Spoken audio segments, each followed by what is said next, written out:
I met Phil at a trade show about 2 years ago. I had been looking to do the basement for about a year and a half, and I had talked to several people.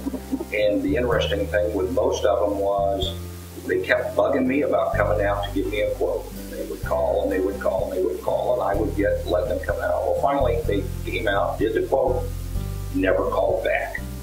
So I was looking for somebody that could come out, do a decent job on the basement, and be reliable. He also always cleaned up every day after he left, and before he left, and I was always very much appreciative of that. The fact that he said and did what he said he was going to do was the thing that I was most impressed about. Anytime he told me he was going to do something, I knew I could plan on it. He had 2 other workers with him at the time, and I have a 3-year-old granddaughter, and I have a 89-year-old grandmother who lives with me. And I was never concerned at any point in time about leaving the house with Phil and his crew.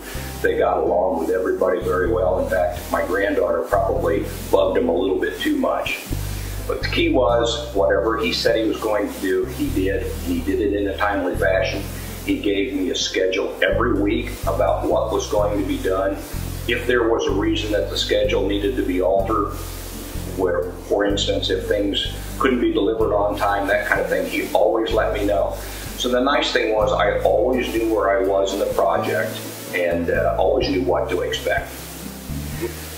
Another thing that I was very pleased about was flexibility. When I met with Phil, we talked about what I wanted to do with the basement. And I really wanted to leave it as open as I possibly could. The design for the basement was 2 or 3-fold. Number one, I have parents that are getting up in age and may need a place to stay. So what we decided to do was design this as an apartment. It has a full bath, full operating kitchen, and basically everything anyone would need for an apartment. I also wanted to leave it that way so that if I decided to stay in the house and sell the house to my daughter and move south, I could live here in the summer. So we decided to do that. When we first looked at the project, I had some poles, and as you look around here, you'll notice that there's no poles visible. It's very open and flexible space. I was going to work around those, Phil was going to fill them in, but we had an inspector come out to look at one of the jobs, one of the early inspections, and he indicated he thought, well, it might not be too big a deal to move those poles. I talked to Phil and I said, hey, I might like to look into that. And I said, I know that'll throw you off schedule. He goes, look, the important thing is you're happy with the basement. And I can do some other jobs. If that works for you and you need to do it, let's do that. He put me in contact with some people that came out and did the inspections. And sure enough, we removed every one of the poles and redid them. That constituted him being off his schedule for a while. It also constituted some things that he hadn't planned on with the basement. He ended up putting an additional beam in and worked around moving poles so that they would be out of view. And so the basement looks like there is nothing down here in the way of structure, even though it's here, it's hidden. It was really very helpful. When we did the bathroom, I wasn't exactly sure what I wanted to do. We started out with an idea of where we wanted to go. We looked at a couple of things and Phil said, I think you can probably put a little bigger shower in here if that's what you want to do. We looked at the opportunity, the options, and we decided to do that. He then decided that maybe a seat would be there. I take that back. I decided I wanted to have a seat in there. So we went and we did the seat, told him what I wanted to do. He said, yep, I can do that.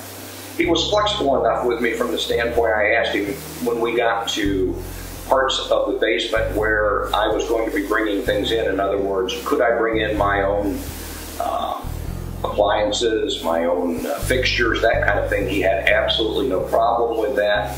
I told him what I was looking for. He said, why don't you just go get those? We'll put them in. So as far as the colors and design and that kind of thing, instead of just having a few choices, I could go and do exactly what I wanted to do. We ended up with a shower that I am extremely proud of. It's my second favorite thing in the entire basement. Overall, I must say I've been extremely happy with Mr. Baker and his work. If not, I would not be giving you this testimonial. I would highly recommend anyone that's looking to do basement remodeling or remodeling of any sort, He seems to have a very good knowledge. And the other thing that is very important, I think, and was beneficial to me was he has so many different contacts that when I'd say, hey, I'm thinking about doing this, even though it wasn't part of our original plan, I know somebody that probably can help you out on cost. I saved several $1,000s on different things that I bought through Phil's contacts. He just is a nice young man with a good company who did exactly what he said he was going to do on time and at the cost. And because of that, I cannot give him a better recommendation other than a man that does exactly what he says he will do.